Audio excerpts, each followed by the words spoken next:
Hello sa inyong lahat! Narito na naman si Mami Essie para mag-share na naman sa inyo ng isang masarap na recipe. Ngayon po ay gagawa tayo ng masarap na pinaputok na tilapia. Pero bago tayo mag-umpisa, kung kayo ay nasa Facebook, don't forget to follow, like, and share. At kung nasa YouTube naman po, wag lang kalimutang mag-subscribe at pindutin ang bell button para lagi kayong updated sa ating mga bagong video. Ngayon, narito po ang ating mga kakailanganing sangkap. Gagamit po tayo ng tilapia. Heto po yung aking nabiling tilapia. Nilinis ko lang po ito. Syempre, linisin natin ng malinis na malinis at bibiyakin po natin sa likod.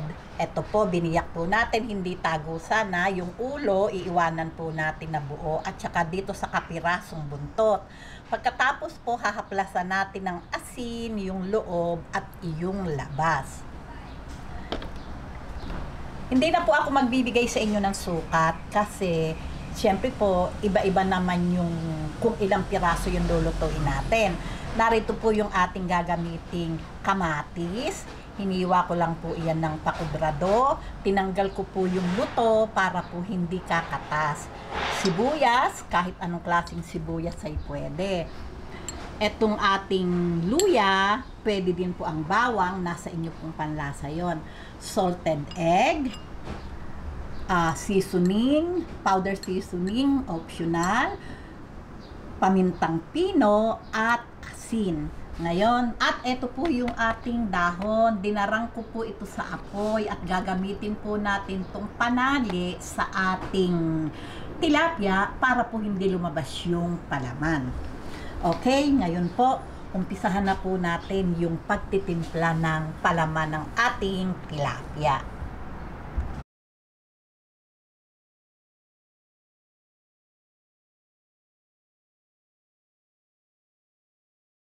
Ngayon, atin lang pong haluin. Lagay po natin itong luya. Saka ito pong ating mga pampalasa. Ayan, hahaluin lang po natin. Hanggang mag-mix lahat yung ating pampalaman. Ayan, ganyan lang pong kasimple yung ating gagawin.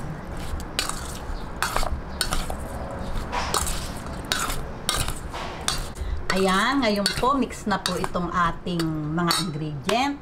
Uumpisahan na po natin yung pagpapalaman.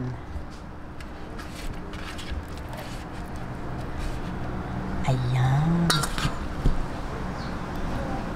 Ganyan lang po yung ating gagawin. Kamayin ko na po, malinis naman yung aking kamay.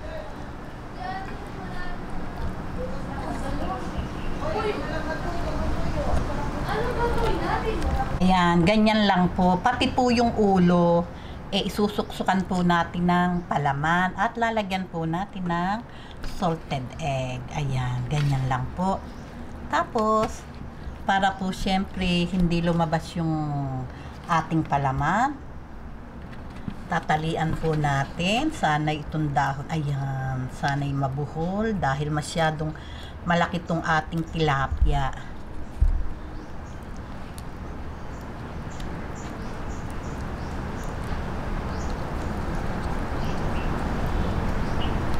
Yan, ibang version naman po ng pinaputok na tilapia yung ating gagawin. Yun po kasing iba, pwede din po naman yung ini-steam. Ang atin naman po ay piprituhin po natin. Ayan, ganyan. Masyado po kasing malaki tong ating nabiling tilapia, kaya po yung dahon ay medyo kinakapos. Ayan, ganyan lang po.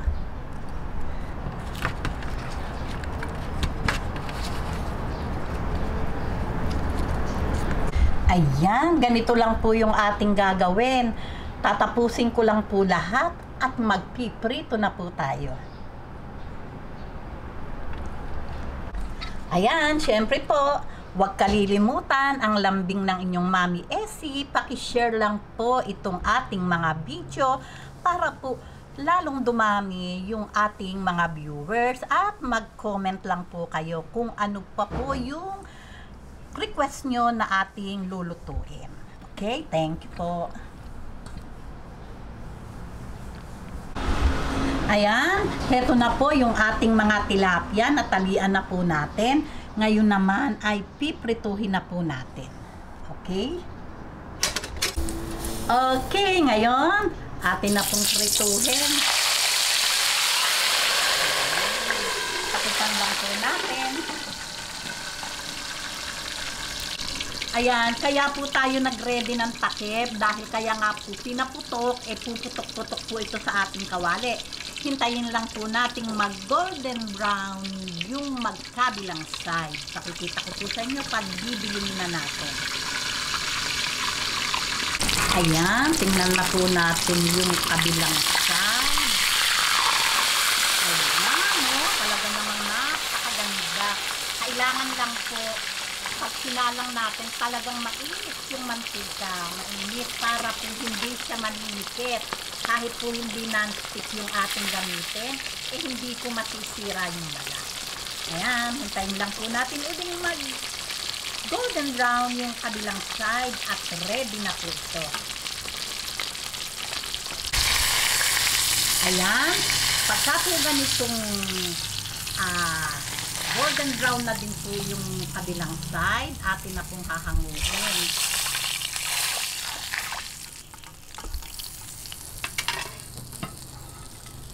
O yung ating plato, talaga naman pong napakaganda at napakataba. Okay, dire-diretso lang po yung gawin nating pagpiprito at syempre po, pananghalian na. Ayan, heto na po ang napakasarap na pinaputok na tilapia sa kawali. Ready na po para sa ating pananghalian. O tingnan nyo naman, diba, katakam-takam ang ating pinaputok na tilapia.